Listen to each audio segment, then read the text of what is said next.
Hey guys, today I want to talk about width restrictions. What's the bloody point of width restrictions? Honestly, where I live in northwest London, there are quite a few, normally in residential streets.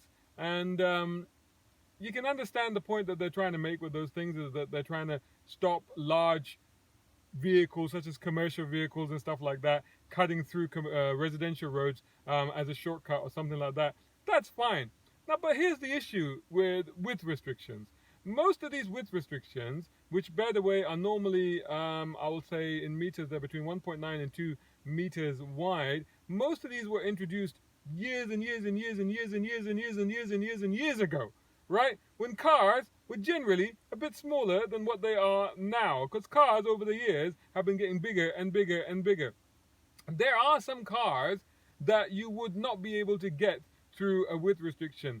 Like, for example, if you were fortunate enough to be having and owning and driving and running a Lamborghini Aventador, you could not get that through a width restriction because it's actually wider than 2 meters. Why would you be driving an Aventador in London? Well, a lot of people do.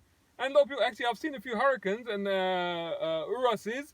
I've even seen a Hummer H2 right around here in the northwest London area on a regular basis. And I actually have seen Aventadors as well. They give me absolute nightmares. And the trouble is that on the one hand, cars have gotten bigger, width restrictions have stayed the same.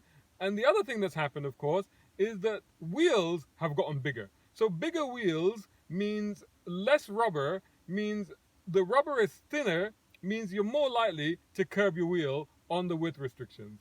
Now, one time that happened to me, and it happened to me not because of either of those reasons, because normally when I encounter a width restriction, which I try to avoid, and one of the problems that you find is that if you're using Google Maps or Waze, particularly Waze and stuff like that, it always tries to get you through shortcuts and stuff like that, but it doesn't necessarily tell you that there's a width restriction down that road. So sometimes I have to start keeping a lookout at the beginning of the roads to see if there's a sign there that's saying that there's going to be a width restriction down there, and I tend to avoid those as much as I can. And basically because as I'm driving through, I physically I take a deep breath in, I kind of suck my tummy in, I pucker up my butt cheeks, I'm literally like really tense as I go through them, particularly if it's a big car. If it's a smallish car, it's not so much of an issue, but if it's a reasonably sized car, then you're like, not that you can't get it through, you can, but what if you make a slight miscalculation and you scrape those lovely alloy wheels, which inevitably on most of these cars exist? So it's a real bit of a nightmare, that, and I really, it's a real, and now the other thing I was going to say about it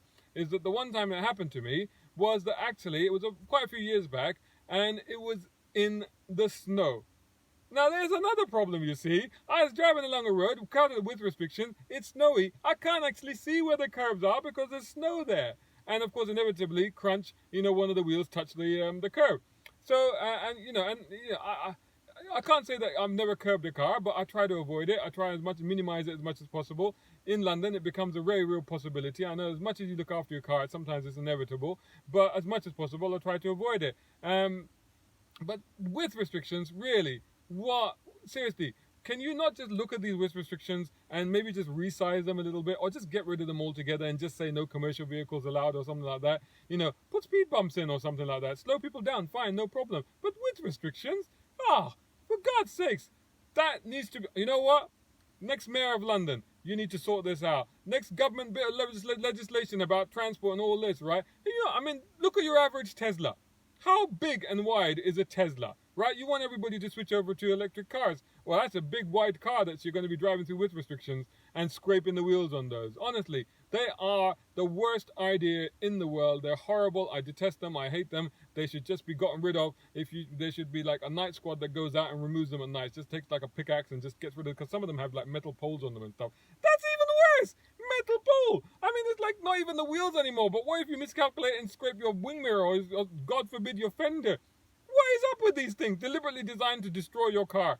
Get rid of width restrictions. This is my agenda for 2020. Vote for me as Mayor of London. Nah, just kidding. But that would be a thing, wouldn't it? Anyway, thanks for watching. Make sure that you're following me on all of the channels. #browncarguy.com. If you're watching this on Instagram, make sure you follow me. And if you're watching this on YouTube, make sure you subscribe. And tell all your friends and let me know if you like these daily updates or they're just a pain in the width restriction.